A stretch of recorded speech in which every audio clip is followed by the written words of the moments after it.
Today's Total Soccer Show is sponsored by Health IQ, an insurance company that helps health-conscious people like runners, cyclists, weightlifters and vegetarians, and, of course, soccer players, get lower rates on life insurance. Go to healthiq.com/TSS to support the show and to see if you qualify.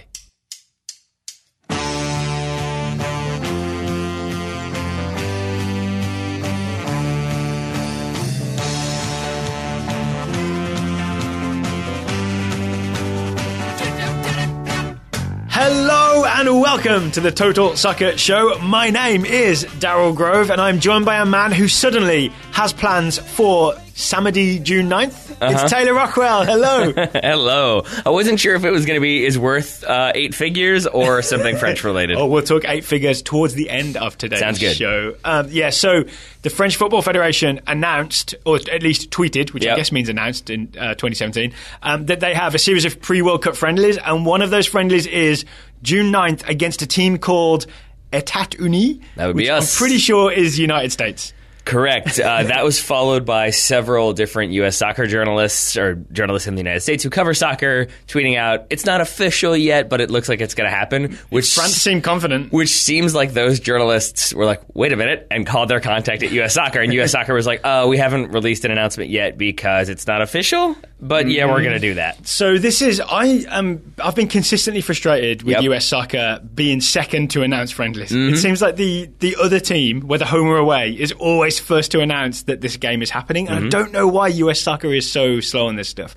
My vote for president, if I could vote, would just be whoever would have kickoff times be on time. Google Calendar. And that's it. That's all you want. And just announce the games when they're happening. Yeah, be first with the announcement. So Skynet. You want Skynet? I'm putting you into a corner here. Competent sort of announcements. It's almost as though there's lots of other stuff going on at US Soccer and maybe chaos behind the scenes, and maybe they're not so focused on I think that's friendlies in January. That's possibly true. My apologies to anyone in the communications department. Or I guess June or March, right? Not January. January friendlies are set in the sense that there's one friendly against Bosnia.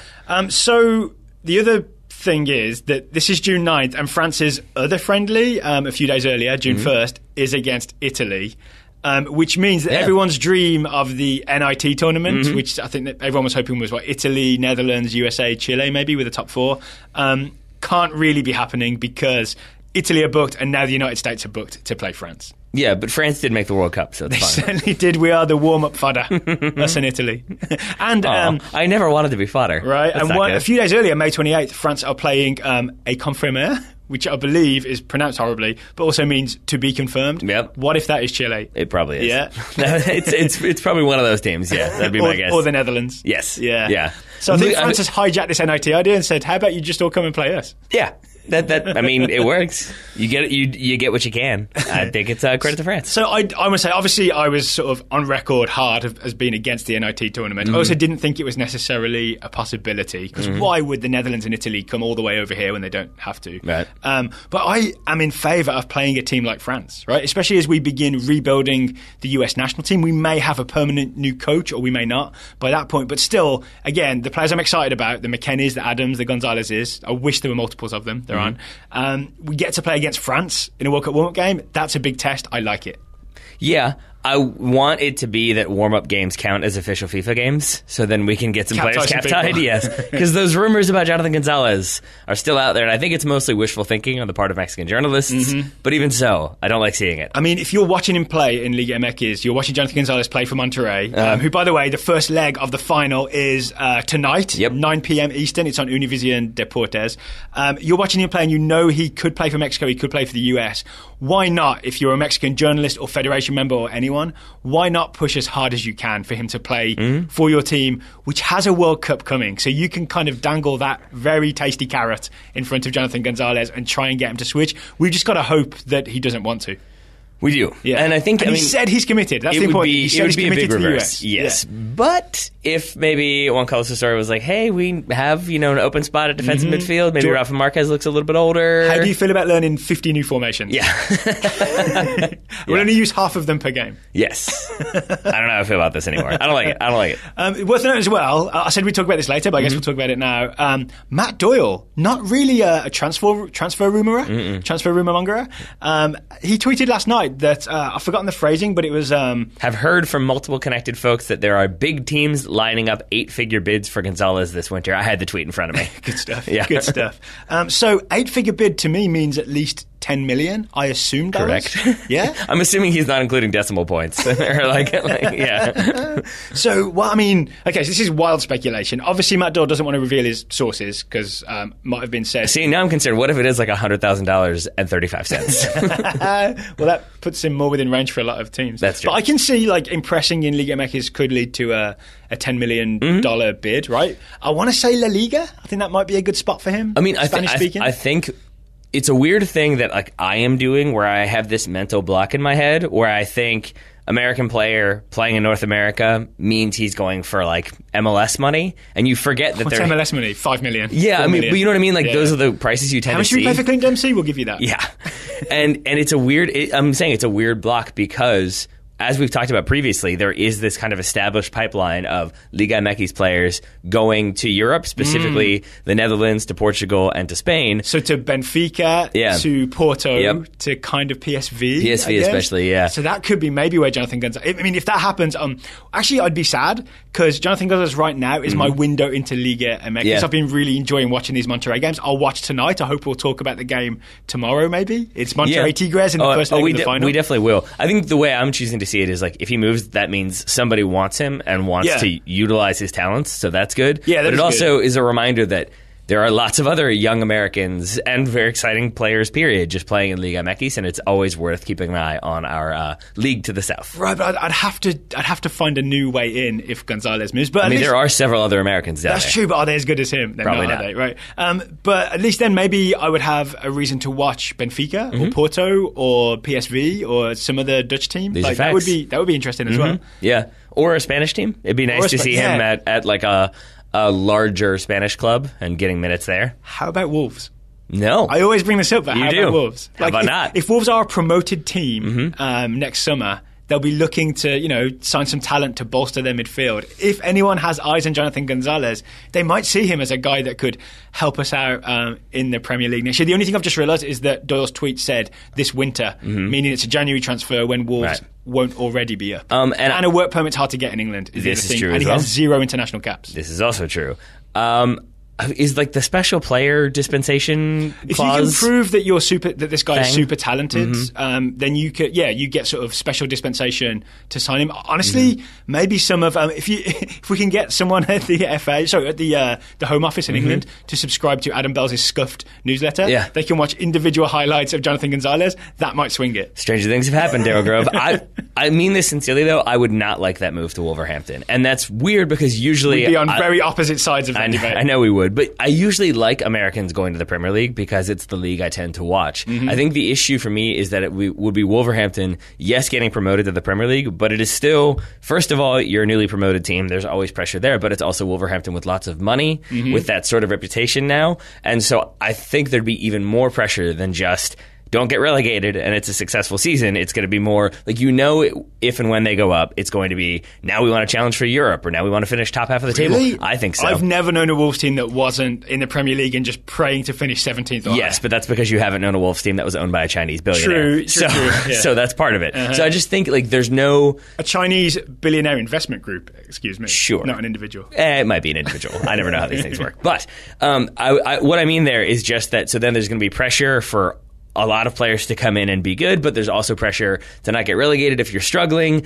then maybe you don't have the time to play an 18-year-old. You want to focus on the proven veterans, and then suddenly he ends up sitting on the bench. The proven veterans. And that was in very much air quotes because that's what teams tend to do, right? It's like, we're struggling, get Joey Barton in.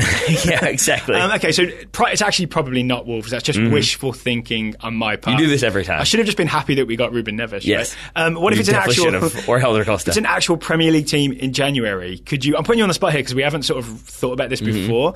Is there a team that you could see using him immediately, bearing in mind he's 18 years old?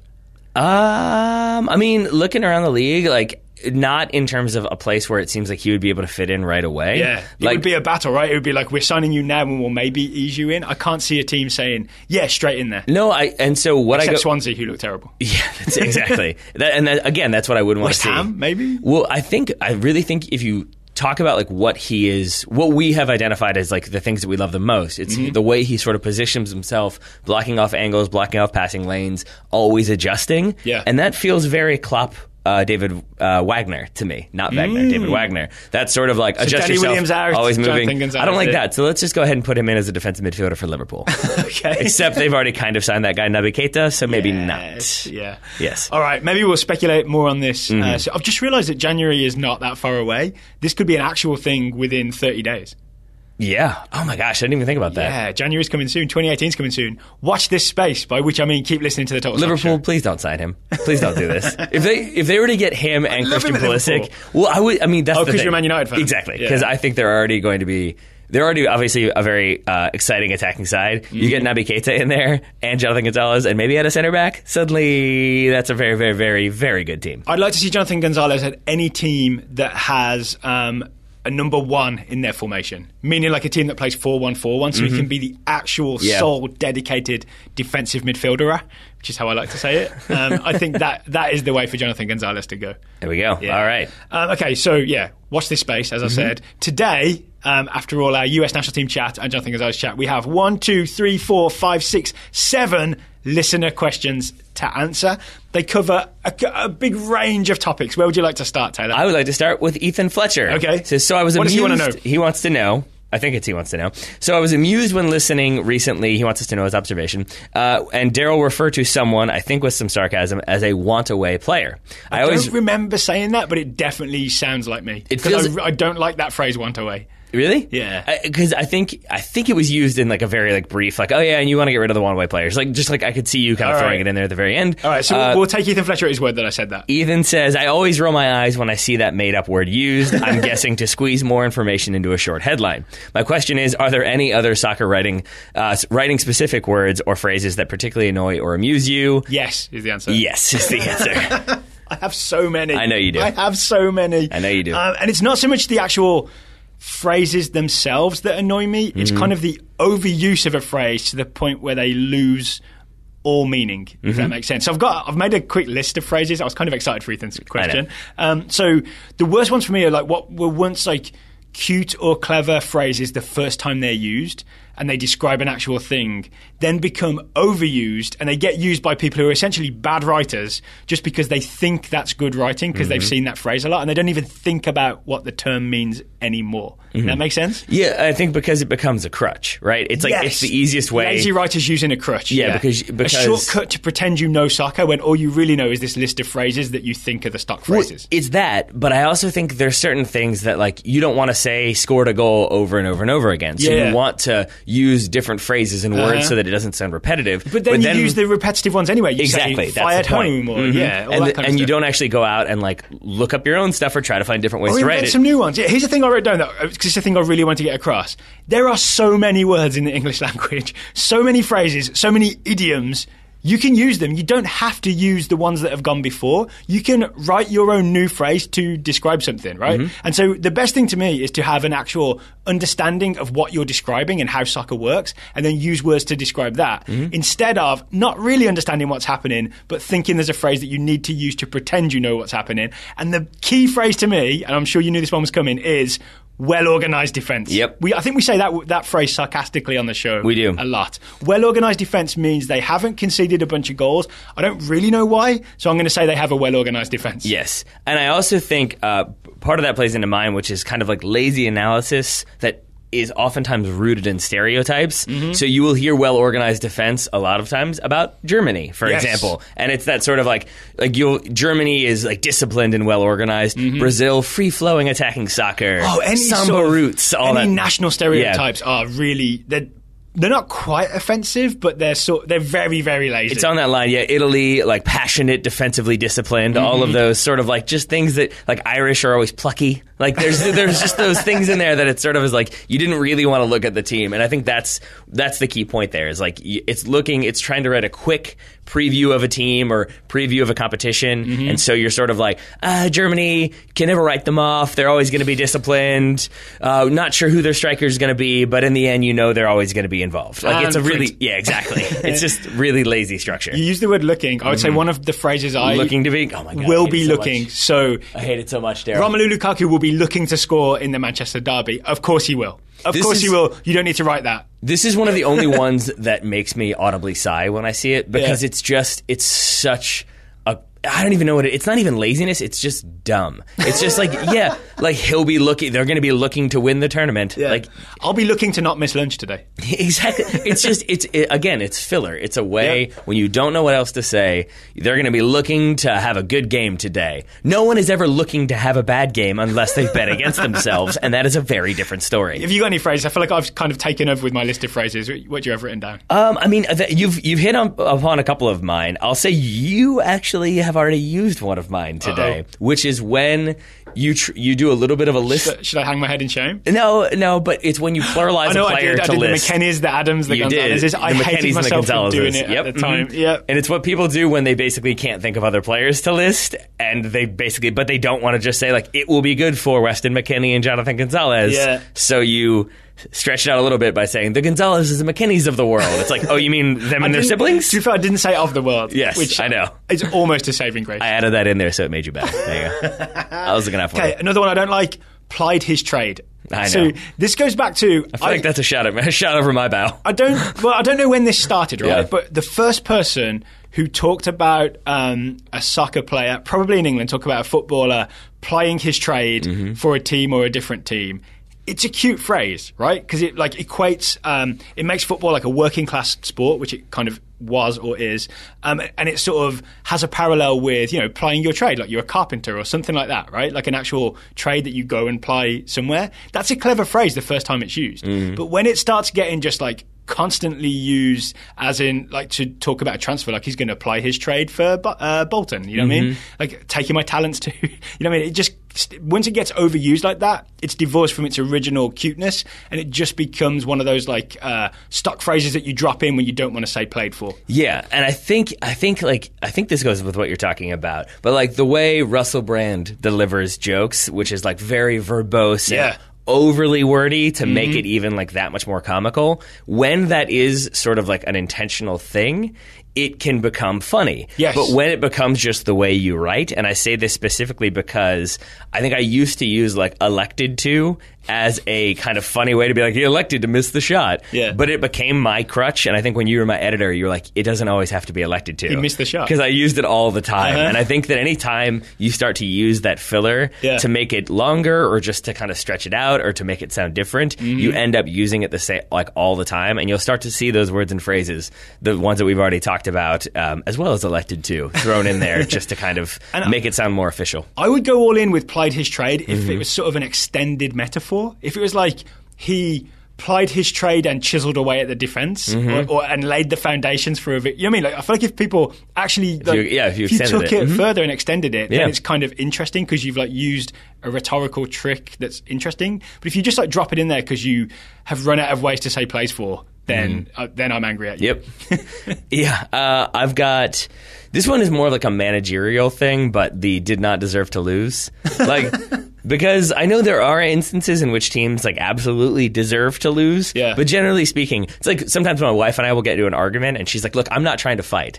And to which I always respond like, no one is ever trying to fight. Like no one ever wants to be like, you know what, we're going to fight right now. Like I know sitcoms would have us believe you do, you don't. And so I feel like, oh, we didn't deserve to lose is an easy way of saying, like, yeah, we didn't really get that right, and we didn't really adjust to this, but we completed some passes and had some shots. We didn't deserve to lose. That penalty should have been called. Well, in terms of, like, victory or not victory phrases, I don't like, they rallied back or they made a comeback, because, again, it doesn't describe how they did it. It just means that you know that suddenly they were playing badly and they started playing a little bit better. So when it's like, Liverpool rallied in the second half, you're not really describing how they did it. I'd much rather see Klopp put an extra man in midfield and they were able to possess the ball better in central midfield, and then Liverpool were able to effect a comeback that way. Yeah, you know what I'm saying? Yeah, and I think part of it though is like when narrative trumps reality.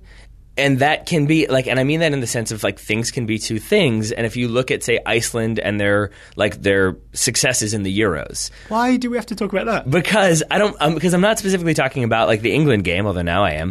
But it's more so that like I think the reality is that they played a very like kind of boring, and I even hesitate to say it now because it feels wrong, right? But to say like it was boring, pragmatic, defensive, they broke, they scored some goals. We watched, and what they did is instead of like pressing and getting like risking closing you down, they kind of stood off and closed the angles and challenged England to try and find their way through that, and England couldn't. And then when they got the ball, they played mostly direct and effective, and it worked out. But see, I think what I mean is like all of that is true, and that's great analysis. But what I think happens is that people don't want to be the one who's not in on the Cinderella story or the exciting thing, and so it becomes more about plucky Iceland, heroic Iceland, battle back, found a way, scrapped to their way to glory, and instead it's like you could just say like, no, it was a pragmatic win based on preparing for their opponent, like, but that doesn't sell papers, it doesn't make it as dramatic, and so there can be that sort of emphasis on creating that narrative over actually reporting what happened. All right. I think we've answered Ethan's question. Have you got anything to add? I do. Any other phrases that annoy you particularly? I think the only one that annoys me... I'm all in on hearing them. The only one that annoys me... I love listening to the Rockwells of the world. See, there we go. It's more so from a playing perspective, but you'll definitely hear pundits say it too. It's just got the ball. That drives me insane. Whenever a player's like, I got the ball, ref. Again, it always goes back to me to one indoor game, I think we were playing together, where somebody screamed that at the ref, and the ref just turned and was like, yeah, and you also got his calves. Like it doesn't matter if you get the ball, if you also destroy the player, or if the player now he only has 1.5 legs. Yes. Or if the player has to like leap over you and then you tackle, but it's because you came in 2-footed. Like, yes, you got the ball, but that doesn't mean it's a legal challenge. And that always kind of drives me insane. All right, since you went a bonus one, I'm going one more then. Anything that's like a clinical finish, a lethal finish, a surgical finish, those kind of things. When people write that, I'm not sure they specifically know what they mean. No. Someone calls someone a clinical finisher. I mean, what that should mean is, a clinic is where you sort of take in information, diagnose the problem, and then find the solution. That's not what they mean, right? They just mean he seems to score a lot of goals. Yeah. And clinical is the way people describe that, so I'm going to write clinical. Yeah, and again, I think it always goes back to lazy or like uninformed analysis. And I'll like put myself in the spotlight and say, for the longest time, I was always like, Chris Wondolowski, big body in the box, you want him there to win those headers. Oh, you're putting the spotlight on me? Thank you. I was like, what's happening? But you know what I mean? Like, there was a time when I said that, I think, on 2 shows in a row, and both times you were like, I don't think that's actually what he does. Also, San Jose fans emailed and tweeted and said, I don't think that's actually what he does. And I think it's just when you think... I'm going to turn this off because it's getting hot. That's fine. When you don't, like, watch enough of it, but you still are, like, trying to cover it in that moment, it's like, well, he's a big striker, even though he's not that big, but in my mind, he's big, and so he's up there, he's just going to win headers. It becomes a shortcut for knowledge, right? And really, you just need to watch more Wondolowski and be like, okay, now I get it. Exactly. I'm not talking you specifically. But no, but I mean, that's the way it works, right? It's like if you are, and I think it is kind of the nature of the beast too, that oftentimes if you're working for a paper, the editor says, hey, go cover this game. You might not have any familiarity, but that's the assignment you've been given. So you see the guy score a header. Oh, man, he always scores. Oh, he scored a couple goals. It must all be with headers. Oh, he must be the big guy in the box, when in reality he's gotten a bunch of tap-ins from like really, really smart running. So I think it is sort of the way the world goes, but it's still a thing that can be frustrating. All right, we got more questions to go. We do. But first, today's show is sponsored by Health IQ. Health IQ is a life insurance agency that offers exclusive rates for people who qualify for those exclusive rates by leading healthy lifestyles. Soccer players, runners, triathletes. I think triathletes are always in there. Vegetarians, people. Yeah, not a lot of like really, really heavy triathletes out there in the world. Yeah, it'd be impossible. Outside of like muscle mass. You'd finish last. Yes. So if you lead a healthy lifestyle and you can prove it, Health IQ will give you a better rate on your life insurance. It's a reward for your healthy lifestyle. So we were thinking about it from the perspective of like, what would a soccer player like have to do to qualify for Health IQ? And the answer is play soccer. That's a big one. You end up running a lot. But like specifically, if you contacted Health IQ and said, I did blank, that would make them be like, yep. Well, one of the things that you can do, you can send them, for example, your race results. If you run a marathon and you're literally listed on the official marathon page, or a half marathon or a 10K or whatever, you can send them that, and that's proof that you are healthy and fit. You can send them the data from your app. Like, I'm assuming like a Fitbit or a Runkeeper. You send them the data, they'll look at that and be like, yeah, you qualify for the better rate. But we were also thinking, if you were a footballer, what could you do to prove that, I guess you could send them your heat map. What could you do? Send to Health IQ to prove that you are in shape. I would say I played for Diego Simeone for an entire season. That would pretty much do it. There's no way that guy is ever going to let you get out of shape or like not be up and 100% ready to go. I think that's one. I would say I'm not Luke Shaw. Yeah, that's a good one. I'd say I once played 90 minutes for Jurgen Klopp. and made it through the whole game. I will never forget the Manchester United preseason game when I was in the press box. And, like, you're supposed to have this sort of, like, you're not really supposed to cheer. You're not really supposed to root for a team. You're supposed to have, like, that quiet dignity. And I just remember at one point Luke Shaw got the ball, and I think a writer for The Guardian screamed, "Go on, fatty!" So not Luke Shaw. But if you were to step on and say, "Hello, my name is Tyler Adams," I'm pretty sure if the people at Health IQ do any research, they'll be like, "Oh, okay, let's give it this guy." Or also, "Hello, my name is N'Golo Kante." Yep. You will also definitely qualify for the better rate. I would say if you did everything Zlatan does, because that man is the fittest man on the planet. Is he, or is he just like very good at self-promotion? I think he's very good in the, like, I know he abstains from all alcohol. I think he eats a very, very healthy diet. He might be a vegetarian, but then he also always all the best people are. But he also does that stuff of like, oh, I didn't make it to the World Cup, so I'm going to go run 20 miles up a Swedish mountain. Like, maybe that is branding, but that factors in. And then I think the greatest motivator ever, this doesn't quite fit in, but if you told me that I have 1 year to prepare to be featured in the ESPN body issue, that would be the greatest motivator of all time. So instead of your Fitbit data, you would send a copy of the ESPN body issue. You have 1 year to be ready. And they will not be photoshopping. That's true. Yeah, you could cheat on that. Yes. To see if you qualify, if you're not Tyler Adams, or you haven't played 90 minutes for Klopp, or you haven't played against a Pep Guardiola team, that was on my other one. That's a good one. Chase the ball around for 90 minutes. To see if you qualify, you get a free quote. Go to healthiq.com/TSS, healthiq.com/TSS, and there'll be ways that you can see, do you qualify? For example, if you run 10 miles a week, you qualify. So go to healthiq.com/TSS, or if you end up on the phone, if you call up Health IQ, mention TSS, the promo code, to let them know that you found them via us. There we go. Thank you to Health IQ for sponsoring today's show. I promise that'll be the last time I mention a certain New York Red Bulls midfielder. That works for me. For today. Probably not, though. On this show. We'll see. Up next, question from John Scott says, is the USL working towards being included in future FIFA or Pro Evolution Soccer games? And what USL team would you play a career mode with, excluding the Richmond Kickers? So I did have plans to reach out to USL and ask, are you working towards being featured in a future video game? And I'll be honest, John, I forgot to do it, and I'm sorry. My assumption is that they would like to, but that kind of they're not high profile enough to be in there just yet.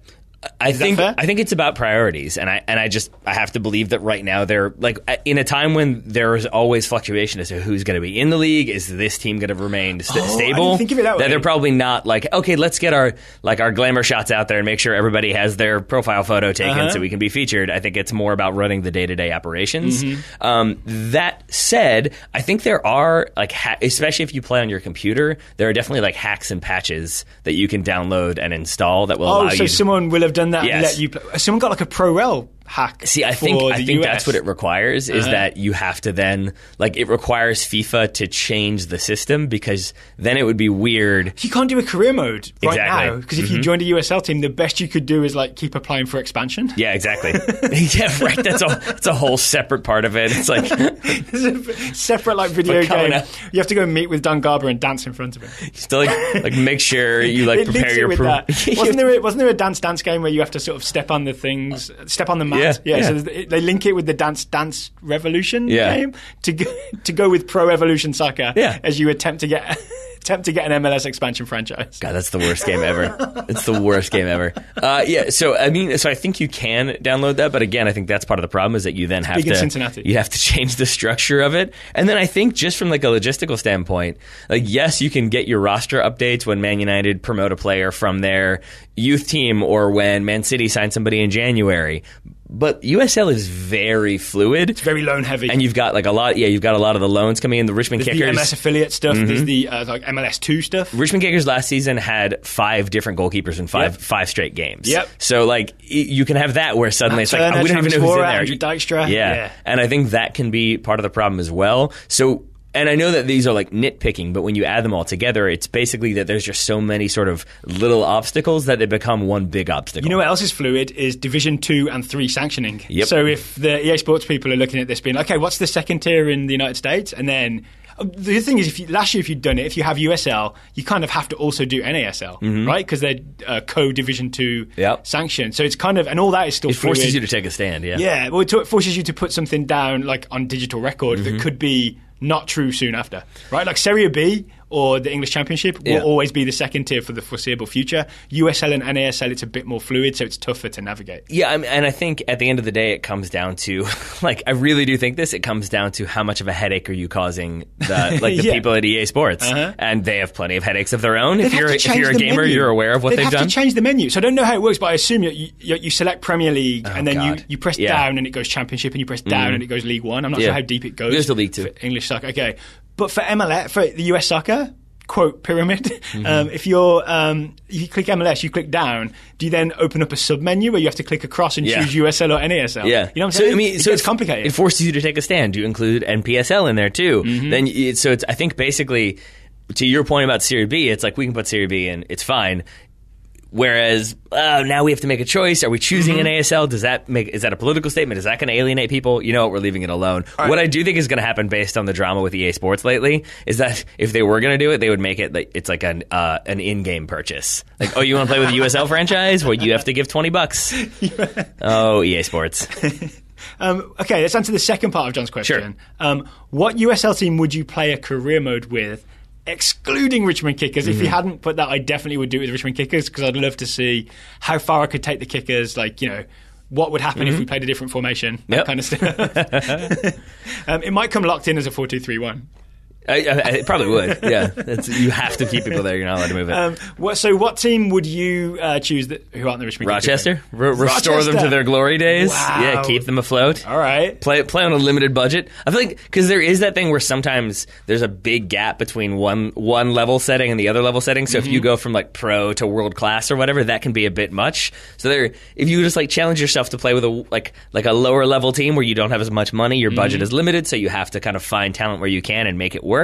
That could be very interesting. I've gone the opposite way. I'm off to the USL Western Conference, and I'm going to go career mode with Phoenix Rising. Oh, that's a problem. That's a good shout. I'm going to take their name literally. I'm going to spend Didier Drogba's money, and I'm going to play alongside Didier Drogba. You probably get to play Didier Drogba, I think, isn't Eden Hazard invested as well? There's some other like Chelsea or ex-Chelsea player who's invested in Phoenix Rising as a co-owner. I'm all in on spending that money. And Diplo, I think, also in there, if you want some EDM music thrown in there. I don't know who Diplo is. I think I just did the equivalent of ATM machine, so I apologize. That's a good one too. Electronic dance music? Is that EDM? You got it. All right. And then, Phoenix Rising would be interesting. Because they have a soft spot in my heart. It's a dry heat. And I'm a bandwagon fan, apparently. I would also say maybe Louisville, just because, Louisville's a good place to be. Okay. That means you could play with Brian Ownby again. There we go. Yeah. And his beard. And his beard and friends. And George Davis IV. Why not? And there's a special push button for Brian Ownby. Yep. He's very often gets mad and pushes opposition players and somehow always gets away with it. Well, that seems to have maybe gone a little bit away when he moved from Richmond. Almost always gets away with it. Almost always. All right, thank you to John for that question. Yeah. Next up, Guy Yedwab. Guy wants to know, at least on paper, it looks like the 4-2-2-2 is starting to spread in the Bundesliga. So far this season, I've seen Wolfsburg, FC Köln and Borussia Mönchengladbach adopt the formation, in addition to RB Leipzig. What makes the 4-2-2-2 different? I always have to count when I say it. The 4-2-2-2 different from the other basic formation choices. What different skill set of approaches does it take from the midfielders? Sorry, skill set or approaches does it ask of the midfielders? And if the US hired Jesse Marsh and he wanted to impose the 4-2-2-2, what midfielders would work best? Should we start from the beginning? All right. What makes it different from other basic formation choices? Sure. I mean, I think essentially it allows you to have two holding midfielders and two forwards. I think that's a big part of it, is that you don't always, if you go 4-2-3-1, you're sacrificing one forward to have two holding midfielders. So the 4-2-2 allows you to have that. It allows you to also have lots of central midfielders. A lot of numbers through the middle, and that's a big part of it. And then you have fewer numbers out wide. That's the fewer numbers out wide, but theoretically easier passing options, because if you think of a 4-2-2-2, then you've got a series of squares and rectangles. Those break down pretty easily into triangles. So then you're theoretically always have your kind of passing angles and passing options available and ready. So they're short. I think a lot of this is more sort of theoretical than observational, if that makes sense, because I haven't watched a ton of 4-2-2-2 teams to be like, I definitely know how this works. But most 4-2-2-2 teams are disciplined and well organized. How dare you? Can we just say 4-2? Can we just stop it there? 4-2-2. Okay, there we go. Okay, 4-2-2. I think it's a lot of short passing options. Yep. Hopefully. But that doesn't necessarily make it easier, right? Because you've suddenly got a very crowded midfield. It also, I think, asks a lot of the fullbacks to provide the width. Oh, you think? There isn't usually any width. Or, depending on how you run it, it also asks a lot of the middle bank of two to know when and how to spread wide when needed. Right? Can I ask you a nerd question? Yeah. I'm going to anyway, so it doesn't matter. All your questions are nerd questions, but yeah. If you're playing a 4-2-2-2, yeah, 4-2-2. Do your fullbacks automatically become wingbacks? If you have no one else on the wing, does that mean that they're wingbacks? I don't know. Yeah, it's tough, isn't it? It's a weird one, right? Because I think they're sharing responsibility for the wings with the middle bank of two, who are central attacking midfielders who at some point have to go wide, right? I do know, okay, so the one bit of knowledge I do have is RB Leipzig, Emil Forsberg, the Swedish winger / creative midfielder, kind of is a central attacking midfielder, but also ends up pulling wide on the left, right? So you're kind of doing two jobs, and you have to know when to do it and when not to do it. And maybe you never kind of end up on the touchline like the Dortmund wingers do. So you kind of maybe split the difference between central attacking midfielder and left of centre attacking midfielder. That makes sense? Yeah, it does. As opposed to chalk on your boots. So in my experience, when we would play this formation is when my team was when basically we played this? I've never been in a team that did this. When we weren't worried about aerial threats. That was pretty much, it was like basically they've got really good midfielders coming through the center. We want to block that off. We're not so much worried about crossing from the wings. Because the pro is that you force them out wide, and you're kind of saying, we'll let you have the wings because we're pretty sure that you can't do anything from over there. Yeah, and so it kind of like, especially if you're playing against an opponent where people are inclined to or players are inclined to shoot, or maybe players just are inclined to cross as opposed to like look to build up play a little bit more and find those passing options, then you're sort of like tailor-made to handle shots from distance and crosses into the box. If you've got two center backs and two holding midfielders, you can tend to be able to deal with that. So it kind of locks that down, and then you can kind of combine through the middle, theoretically, again, because it can be a problem. You can overload the wings, and then you kind of have to have somebody drift out wide to help with that, and that does open up space in the middle. So it can be problematic too, don't get me wrong. So what does it ask of the midfielders? I've got a quick list in my head. To know a lot. To know a lot, to be really smart positionally, right? You have to make a lot of choices. I would say it asks a lot of energy from all of them, because they need to cover a lot of ground. They have to cover the width and the middle and cover all those angles. It asks for some really good short passing. You've got to be really confident and clean in your passing. You've got to know how to get open in tight spaces. It asks that as well. I think that's my list. Obviously it asks more than that, but that's the two or three things that come to the top of my head. Yeah, and the reality is it's the case with any formation that like you can't just put people into it and say, go do it. You have to be drilled. You have to be organized. You have to know how to handle that. I think the 4-2-2-2 is especially... It sounds like a phone number, right? It really does. That's Call 422 today. 867-5309. It requires you to really know exactly where you're supposed to be in relation to everybody else and exactly what your responsibilities are, because just it's that sort of narrowness that if you start to drift, or if you don't have players combining, or if those two, like in the middle two, suddenly drift too far back or too far forward, then you're essentially playing a 6-0-4. That ain't going to work. Or you're playing an 8-0-2. Also not going to work. I also think, in my head, it requires players like Naby Keita, who plays for RB Leipzig, who is a defensive midfielder, as he can do that job. He's also like really good at sort of bursting forward. He literally scored a goal where he burst almost in a straight diagonal line to score for RB Leipzig in the Champions League yesterday. It involved a little slip from the defender, but you know what I'm talking about. And it means he has to be a little bit more creative than your standard defensive midfielder. He's got to be capable of having a bit of a dribble, as he did, and picking out some passes. So I think it requires defensive midfielders who are capable of going the other way and being effective there as well. All right, so then let's get to that, to the final part of the question then. So if Jesse Marsch took over the US, who goes where, Daryl? And he wanted to impose the 4-2-2, which I'm not sure he would. I feel like it's more Red Bull wanting to impose the 4-2-2 on Jesse Marsch, and then he found ways to sort of tinker with it because it didn't work for Red Bull. I'd say that's accurate. I actually think we're weirdly well suited to this. Really? I promised I wouldn't mention him again, but Tom there it Adams, is. Weston McKennie, Jonathan Gonzalez, Kellen Acosta, those are all kind of high-energy midfielders who can all do a bit of defending, like some more than others, but all of them can do a bit of defending, and all of them are pretty comfortable going forward with the ball, and they're high energy, and they cover a lot of ground. I think it weirdly could work, but personally I don't like it because I don't like giving up the wings. But I think that those are the midfielders that would work best, the next generation guys that we're about to use anyway. Yes, I think you could definitely use it as a sort of like, if you did a lot of drilling and practice for it, you could definitely use it as a one-off wrinkle to sort of throw off an opponent who is expecting the U.S. to like play wide, have the kind of wingers who are going to run at people, overlapping fullbacks in DeAndre Edlin and whomever else ends up being the left back, and then suddenly you've got everybody crowded in the middle. That could definitely cause problems. It could be one look for the United States. It can't be the thing that we fully I don't think so. commit to, because it could all go wrong. No, but I mean, it definitely ticks some boxes, because it allows you to have two forwards, so you don't end up having one forward stranded up top. Yep. So that could be any number of people. It keeps Christian Pulisic like central, but he does have a little bit of the freedom. The middle two, right? I'd say so, but he does have that freedom to drift wide a little bit if he needs to. That's probably ideal, but allows him to have another midfield partner who can be a creative force. So you can have like kind of two number 10s in there. That's kind of nice. Pulisic and Adams. There you go. Yeah. Ooh, okay. Lots of options. Maybe a thought for the future. And then West, McKinney, and Jonathan Gonzalez. That could come to pass. Yeah. Yeah. All right. We shall see. We shall see. Next question, Taylor, comes from Michael Hastings Black. He wants to know, why is Argentina the country that currently supplies Major League Soccer with the most foreign players, which I think is statistically very, very true. He asks, why not Colombia or Brazil, two South American countries with a larger population and an equally strong soccer culture?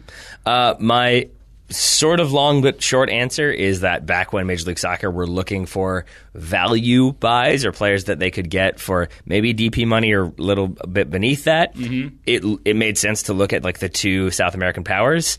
Argentinians speak Spanish, Brazilians speak Portuguese, and I think you have fewer Portuguese speakers. I think it's probably easier to go speak Spanish, talk to people, find players, get them to come to a club. Look at DC United, for example. Like, yes, they have a lot of Bolivians in there, but you've got a lot of Spanish speakers there already, and I think that lends itself to going after Argentinian players. Yes, Colombians speak Spanish, but I think at the time, there's not the depth. You don't have that right? depth of talent, exactly. Yeah. And I assume I don't know this for a fact, but I'm pretty confident that the Argentinian domestic league, I think they have a Primera División, I may be wrong, is stronger and better run than Colombia's league. Yeah. Not least because of Colombia's sort of history and like the finances of Colombian soccer, you know, was Escobar-y for a bit, right? Yes, yeah. It was the Medellin cartel. It was Cartelli for a bit, yeah. And then at the same time, I think Brazil's economy has been sort of on the rise for a little while, whereas Argentina's economy has had some ups and downs lately, so that some really like talented players probably saw the United States as a good destination in terms of financial security. Yeah, right? and that's a key component there, is like once you start to have one Argentinian player come and say like, hey, it's fine, it's good standard, and like you can live comfortably, and then more and more people start to come, and it's kind of what becomes established is established. Is it kind of like why there are so many Mexican players going to Portugal? It's because people are there, people talk to each other. I think I literally read a New York Times article of about why so many Argentinians in Major League Soccer, and it was kind of because there were people like Chilato who came and played for Columbus back in the day. People would call him up and be like, hey, what's it like? And he'd be like, yeah, it's good. Go do it. And then more and more people come. Yeah. Pipelines are established. And then it's also become a weird trend of like, once it's kind of successful, right? Once like Columbus have Federico Higuain and before him Chilato, and FC Dallas have Mauro Diaz, other teams look around and are like, all right, get ourselves an Argentinian playmaker. And then Portland are like, hey, let's get one. Let's get Diego Valeri. I think DC United tried 12 times. Is Acosta Argentinian or Brazilian? I actually don't know. I believe he's Argentinian, so that one worked out, but I think there were many before that did not work quite so well. So essentially I think there's no like one hard reason, but I really think it's a thing where when something does work out, it tends to happen again and gets repeated by other teams and other players from Argentina repeat the sort of move that their compatriots who've gone before them did. Yeah, exactly. Easy as that. And actually, I hadn't really thought about the, like, it becomes a sort of almost like a status symbol of like, we've got an Argentinian playmaker, we've got a good Argentinian center back. Like, it does kind of become that, and I think you're absolutely right that it is a way to like show stability at the same time. It's like the MLS status symbol. Yeah, kind of. It's like having a Rolex. Got an Argentinian playmaker. Indeed. But do they have speed grip insoles? That's the question, Daryl. Today's show is also sponsored by Storelli, makers of the speed grip insoles. Taylor, I don't have the copy in front of me, but I'm pretty sure it is more traction equals more speed, more power, more control? I think that's also the rule for, yes, but it's also the rule for when you bring in an Argentinian playmaker. It's more speed, more power, more control. That's what you need. They do the same thing. They're the speed grip insoles of Major League. They make your feet or your team more comfortable. We can keep going with this, I think. I think we can make this work. So Speed Grip, Storelli and the Speed Grip insoles have sponsored us for a couple months now, but we actually got to wear them a couple weeks ago. We did. And I think I described the experience as, at first, weird, but then it makes sense. So I really felt like with the Speed Grip in my cleats, it really felt like the grip part is true. Like I really felt my foot was gripped tightly, and I'm not used to that. And I thought maybe that was a mistake, but then I remembered it literally says when you buy it, it says this will feel weird at first because most soles don't grip your foot in this way. See, the thing is, it didn't feel weird to me. It felt like different but good. It was like, ooh, okay. I feel like more like in there, like I'm secure in my footing. Like a warm Let's go out there and do stuff. Yeah, exactly. And I also want to say, I'm going to go ahead and declare it. Storelli responsible for Jesse Lingard. Just throwing that out there. Just saying. Jesse Lingard, an erratic performer, suddenly becomes sponsored by Storelli. Suddenly he's like a regular starter and scoring goals and doing things. So there it is. Because Lingard has been that was the key. Storelli, he's sort of suddenly like faster to close people down, and that's how Man United managed to win the game against Arsenal. Yeah, Storelli won't guarantee it, but I will. You think as he was on Mustafi and as he was on Kashani, he was like, Storelli, speed grip, and they were like, I'm sure that's exactly what he screamed. Yes, yes. And then they weren't wearing it, so their insoles were a little bit more slippy. They didn't have the traction. They weren't fast enough. They gave the ball away. This has gone too far. But if you want to be like Jesse Lingard and see what Storelli has to offer, either in terms of their speed grip insoles or any of the other products that are available on Storelli.com. A lot of really innovative sporting products on Storelli.com. For real, go and have a look and you'll see some things that you didn't expect to see. And if you were to purchase any of those things, you could get 20% off store-wide by using the promo code TSS at checkout. Thank you to Storelli for sponsoring today's show. The link will, of course, be in the show notes. Of course. You can click on through and have a look at Jesse Lingard. There we go. RJ Wilson up next says, what do you call the opposite of a group of death? A group without any high-end teams where every team will be hoping and have a shot to go through. Obviously a group of life. Yep. Right? That's Isn't that the answer? Isn't that an actual phrase that people use? Yeah. They call groups where a team that wasn't expecting to go through could finish top two, the group of life? Famously, many people referred to England and the USA's group in 2010 as a group of life because who for? Forever. But that's his point. Is like basically it's a group where you could make a credible argument that everybody could go through. That like Algeria could surprise everybody, catch fire, Slovenia. Like it's basically just no one is strong enough.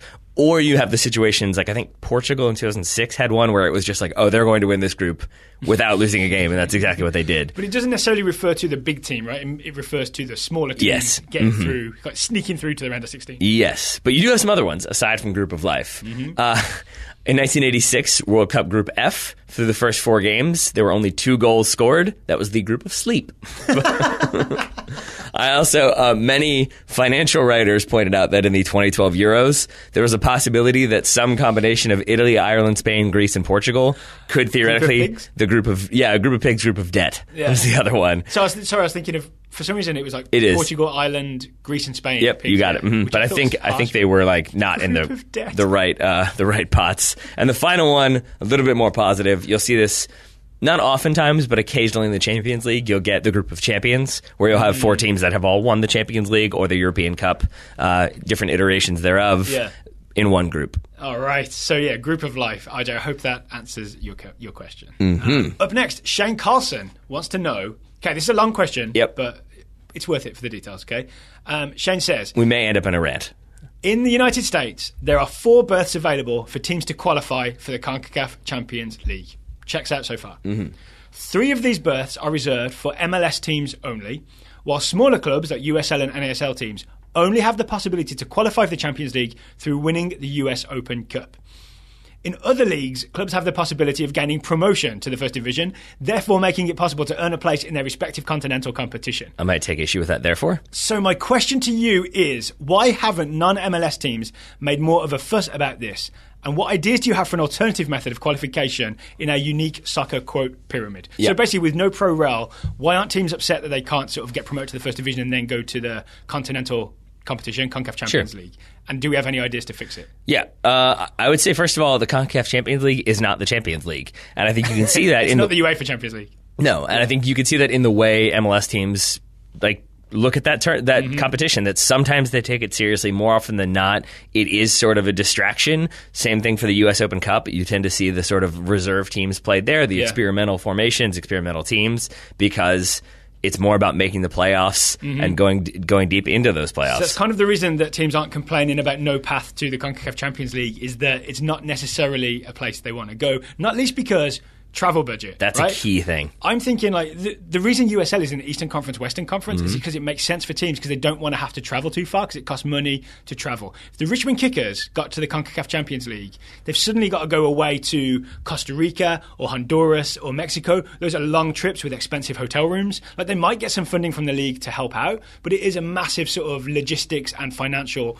problem. So, and you don't get enough in return for it. So there's actually no reason USL and NASL teams would want to qualify for the CONCACAF Champions League. No, I mean, and continuing with the Richmond Kickers analogy for a second, like they are not Manchester United. They don't have the budget of an MLS franchise. And so say they did make the CONCACAF Champions League and they have to play an away fixture in Costa Rica on a Tuesday to come back to play Charleston on a Saturday. Saprissa and then Charleston. They are flying commercial, and they are probably flying coach, which means that they're going through a usual airport and they have to do all of the stuff that exactly. I mean, that's kind of the way it's going to be. And so at best, they're looking at getting back on like a Thursday. They're all going to be tired, so it requires you to have a bigger squad. Can you afford that? I don't know. So there's a lot of other there's a lot of other limitations that factor into it. The other thing is there is a path to the US Open Cup. Sorry, there is a path to the Champions League for these teams in the US Open Cup. Yeah. And so you really can't... I could see complaining if you couldn't get there at all. Yeah. But the fact that there is an opening, and if you really wanted to, you could get there. I mean, our team could get there if we really wanted to. Richmond City FC could win our region, somehow qualify for the US Open Cup, beat all those professional teams, then we'd get the CONCACAF Champions League spot. So there's always a pathway. All we have to do is get much better at soccer. But I see where I think Shane is coming from, though. And, like, I do think that, like, what he is kind of pointing at is a symptom of a larger problem that is a symptom of a larger problem. I actually think he's trying to ask a sneaky pro-rel question without actually asking about pro-rel. Maybe. But stick with me, though, because what I'm saying is, like, I think part of the problem is that teams don't prioritize the CONCACAF Champions League, and so therefore you don't have a lot of people who are, like, clamoring to be in it. But I think part of the reason why teams don't prioritize it is because people don't care. People don't know what it is. At least in the United States, a lot of fans, I think, aren't as excited about it. They don't see it as this sort of competitor to the Champions League. They don't see it as being this like tournament where you have lots of pride on the line. Isn't the problem is the reason there's not lots of pride on the line is because the CONCACAF Champions League serves as a annual reminder that Liga MX is better than MLS. Yeah, well, and so when they beat our teams. But I think that's part of that is because yes, they're a stronger league, stronger teams, but in terms of it's also the fact that I think they tend to take it a little bit more seriously and maybe have bigger operational budgets.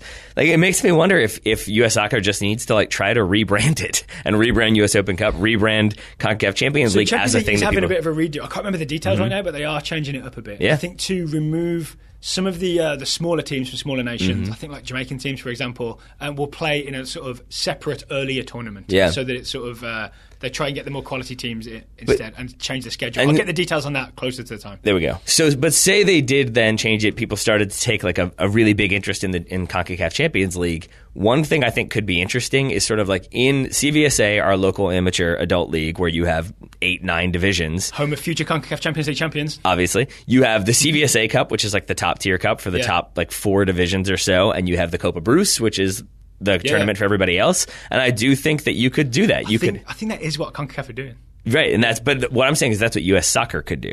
I'm saying that you could have like you could have U.S. Open Cup and everybody's in there, and then you could have like the equivalent of like the Carling Cup, where you have like just like NPSL, USL, NASL teams. Whoever wins that also gets a berth. There is an equivalent which in they England. Can decline. Yeah, there is an equivalent in England that's only for like League One and below teams. Yeah. There's a specific trophy just for that, and there's like I think the FA Vase or the FA Trophy is just for non-league teams. So they do run tournaments that are sort of limited at a lower division. You can't go in any higher. So you're saying that we should have something like that for non-MLS teams maybe that can then qualify to the CONCACAF Champions League? Yes, but I still think that that could be a poison chalice. Like I do wonder if there would be those things where like if say we've been talking about the Kickers a lot. Say Rochester, if they were to win that, there might be a chance that they'd say, like, we don't want it. Like, can we sell this? Can somebody else take it? 1.3 million will do nicely. Yeah, exactly. So I just still think that the financial limitations are a huge part of this one. My possible idea is to have, as a way, maybe if you wanted to get other teams into the Champions League, to have a sort of Super Cup playoff at the end of the season, where the MLS Cup winner, the USL Cup winner, the NASL champion, which will be San Francisco Deltas this year, and I don't know, maybe whoever the champion you can decide is from like the various unofficial fourth-tier leagues like NPSL. Let's say Detroit City FC. They have a 4-team like semi-final playoff. Yeah. Okay, I'm down for that. Cup. Sure. The America Super Cup.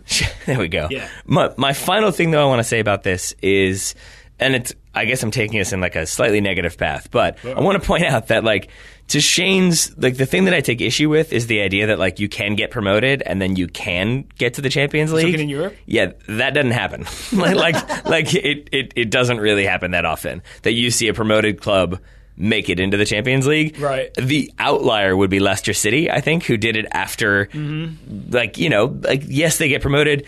Then they win the Premier League title, but that's not that is not the what's the word I'm looking for? The rule. That is the exception. Yep, definitely. And we were talking about Wolves earlier. I really am picturing Wolves get promoted, and then I'm not thinking, oh, this team's going to get in the Europa League. I'm thinking, I hope this team survives. Exactly. Right? Yeah. When you just get promoted, you're thinking about survival. Yeah, I mean, and only a few years ago we had the Big Four, and it was those 4 teams always made the Champions League. That was it. And only recently has it been more like, oh, okay, it might be Tottenham this year and not Arsenal, or it might be Man City this year and not Man United. All right, well, thank you, Shane, for the question. I think even though we kind of disagree with the basis of it, it still gave us an interesting conversation. Yep, yeah, sure did. All right, final question comes from Brendan Massa.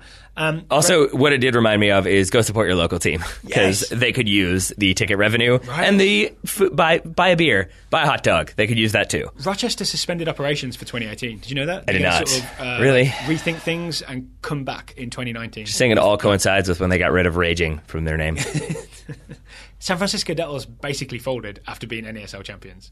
Yikes. So just a reminder of like how fragile lower league soccer is and can be. It's a delicate ecosystem. Yeah. All right, Brendan Massa says, although I've been watching soccer for a long time and used to play club soccer and ref as a youth, there are times when I watch a match with someone and they seem to get a much deeper reading of the game and I'm left sheepishly nodding along. Do you guys have any tips or advice for how to watch a match more analytically? I'm not looking to be able to write a match report, but I'd like to be able to talk tactics while still being able to enjoy the experience of watching a game. Yeah. There's a lot to dig into here. There is. And I think we've talked about this at a couple different times, but it's been a while, so let's do it again. I think not in this form either. I think if you're watching a game and if you want to get an appreciation of what the tactics are, I'd say the first thing is don't necessarily listen to what other people are saying. Yes. And it's something that you and I like occasionally struggle with and have to work, like not work through, but like it's something that we have to actively work against, is that we'll see, like for example, the Paul Pogba thing that we've been talking about, the Paul Pogba, like the red card challenge, that we saw that again last night, that it was kind of a reckless challenge. He could have gotten a red card against Siska, right? So now it becomes a thing where like every time he goes in and maybe he leaves his foot out, we're like, oh, he's doing it again. And it becomes this sort of self-fulfilling prophecy.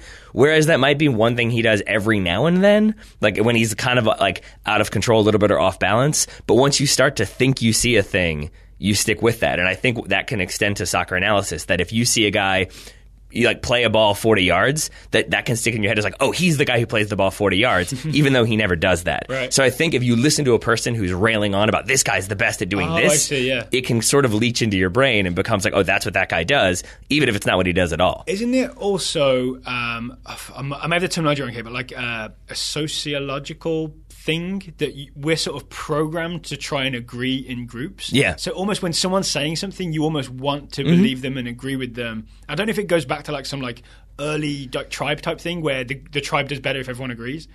Yeah, I think so. I mean? Yeah, but it's also maybe like the tribe does better when you don't have to deal with the one like chimpanzee who's screaming at everybody else about how great that other chimpanzee on the TV is. But like that's part of it too, is that you don't want to be the one when the person sitting next to you is like, oh man, they're playing such like a tactically adept 4-2-2-2, and you're like, that doesn't look like a 4-2-2-2. So but you don't want to be the one to disagree, because then you have to have that whole long conversation. So my first thought is maybe don't sheepishly nod along. Yeah. Like or at least don't do so because you think that person's right. Yeah. You're trying to get to a point where you agree with them. I would almost say more, it depends what this person's like, right? If they're super annoying, maybe just go sit somewhere else.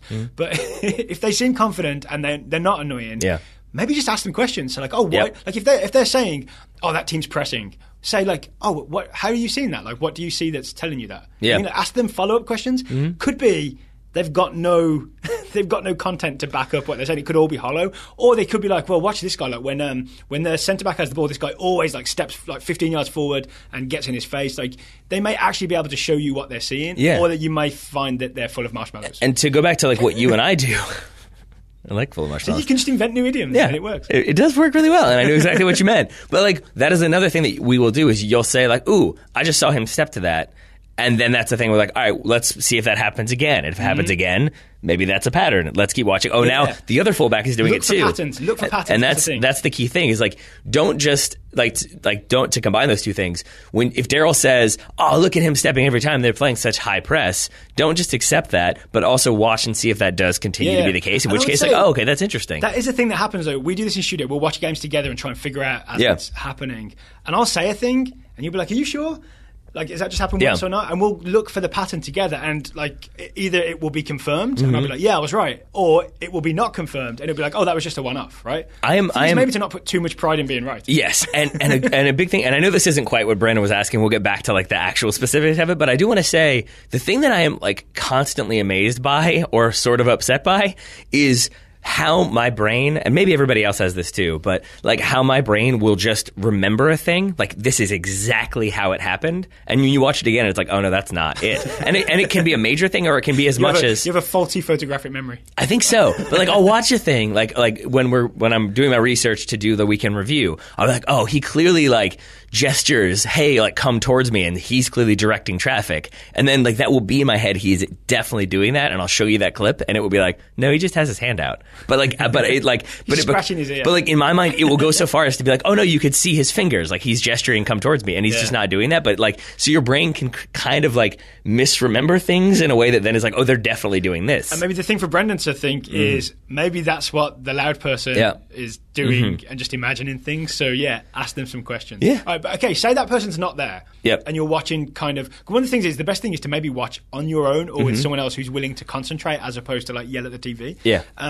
What's a method for maybe watching a game to try and spot some tactical stuff? I think the point we've made in the past is don't watch the ball. That it's more about what's happening off the ball. Don't always watch the ball. Yeah, but it's more about like how's the backline reacting to when the other team has the ball in their own half, the other team's half? Does the backline step aggressively? Do they hang back? Do they keep an organized line? Like that kind of gives you insight into what they're trying to do. Or if the other team has the ball, how do the forwards on the defensive team react? That will tell you if they're pressing or not, right? And I think the point of calling those two things out separately is it's actually kind of hard to watch an entire team. It's doubly hard to watch 22 players and try and figure out what's going on. So you almost have to like compartmentalize it or like take certain segments and be like, okay, for the next few minutes I'm going to watch the back line. What do they do? What do I know it's there? Or I'm going to watch the right back and get a really good feel for what is that right back doing. Is he getting forward? Is he staying back? Does he play for Guardiola last season? He's suddenly playing central midfield for no good reason.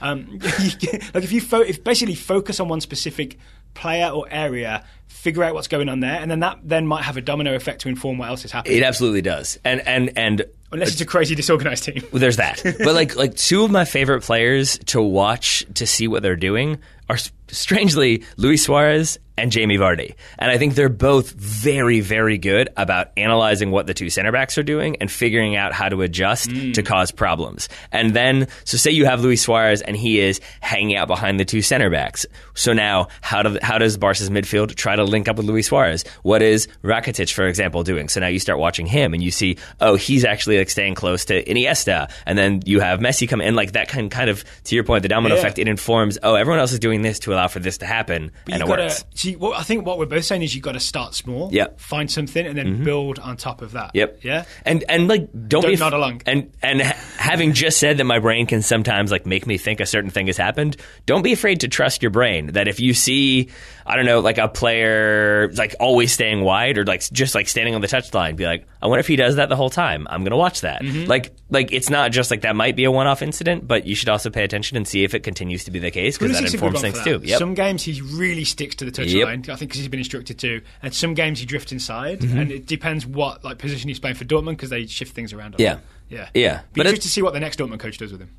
Oh boy, yes. I'm trying to think what else, but I think that's a big part of it. And then, like, if you have a favorite player or favorite team, I think it's also fun to watch and see what that player is doing and try to, like, you can't do the Zidane a 21st century portrait thing where you have like 30 cameras pointed at that one player, but like one who is always fascinating. I mean, you can if you go watch a live game. This is true. Yeah. That's a big part of it. That is, I think we've talked about that as well before, that like being in the stadium, even if it's a local team, even if it's like a semi-pro team, you can still see what everybody is doing on the field. That camera doesn't allow you to. I know a lot of streaming sites, a couple streaming sites will allow you to have like the tactical cam where you can see from like the like behind the goal almost. That's really good for seeing how people are adjusting. But my final thing was going to be that if you have a favorite player or team, like specifically the one that comes to mind is Luka Modric. We both really appreciate what he can do. He's not giving you that ball. He's not going to give you that ball. He definitely will not. But it also, like, I think sometimes if you love a player, if you love Paul Pogba, you'll just see him do that one, like, little gifable clip and think, oh, he's amazing. But if you don't really pay attention to what he does throughout a game, there are nuances you might miss. Luka Modric is one of those, too, where, oh, he can play the ball really, really well. But if you start watching him in a way that's more so than just like, oh, he's so great, but like, how is he doing that? What is he doing to allow himself to do that? You pick up on the nuances of his play. The best one was Xavi. Everyone used to talk about, like, how does Xavi see these passes that no one else can see? And then when you watch him sort of without the ball, he's the check your shoulder guy. Like, he is constantly like in the middle, looking around. Like, he ends up like tracking 360 because he's just looking left, right, behind, forwards, backwards, so that when he gets the ball, he's already got a picture of what's going on all around him, and that's how he does it, right? But you don't know that if you only see him receive the ball. You don't see everywhere he's looked before. Oh man, let's go watch soccer. I'm excited now. I mean, Sunday we'll play soccer Sunday. Nah, not the same. Not the same. We'll watch soccer Sunday as well. How about that? Okay, that's fine. Manchester derby. We'll watch soccer I like tonight. that you to like cheer me up. We'll watch soccer tonight. Tigres, Monterrey, 9 p.m. Univision Deportes. It's the first leg of the Liga MX final. Jonathan Gonzalez wearing the blue and white stripes. We'll be back tomorrow to talk about that. No scouting reports today. Nope. We have basically read out all the scouting reports recently. There's just one to come on Jonathan Klinsmann, right? Yes. You got Jonathan it right. Klinsmann may be getting his debut soon. We'll have a report on that after he plays in the Europa League. Jim Brochar sent in one to say he'll probably be starting today in the Europa League. He being Jonathan Klinsmann, not Jim Brochar. Yep. Yeah. But also follow up to say he will update after the game. So we'll stick with that. I'll have one eye on the Hertha Berlin score today. Sounds good. And hope it has Hertha Berlin goals, opposition 0. There we go. Right? I want to make sure to I think you made that more difficult than it needed to be. Definitely did. I overthought it. Well, thank you to John, Ethan, Guy, Michael, RJ, Shane, and Brendan for today's questions. If you'd like to ask us a question to answer on the show, it is totalsoccershow.com/questions. There's a URL. You fill out a form. It populates a spreadsheet. We can keep all the questions together. We get them kind of organised. Yep. And also, slowly. If you are a Total Soccer Show subscriber at $10 a month or higher, we guarantee to answer one question a month on the Total Soccer Show. But those aren't the only questions we answer, just so everybody knows. We answer questions from subscribers, non-subscribers, just the questions that we like. I was wondering to see if you were going to have a third thing to list. Questions, non-subscribers. No, I divided the word into non-subscribers, raccoons. Raccoons. Yeah. I mean, if a raccoon can somehow operate a keyboard with their tiny little hands, they probably could. More power to them. Yes. It'll be, why don't you talk more about raccoons on the show? That's almost certainly what it would be. And can you give me shiny things, and where did that piece of cotton candy go? All right. One of my favorite gifts. It feels like it's time to end the show. What do you mean? Taylor Rockwell, thank you for taking the time to talk to me today. Thank you, Dale Grove, for having the awareness to know when to end the show. Listeners, thank you for listening, and we'll talk to you again tomorrow. Vamos Rayados! Y vamos Raccoons.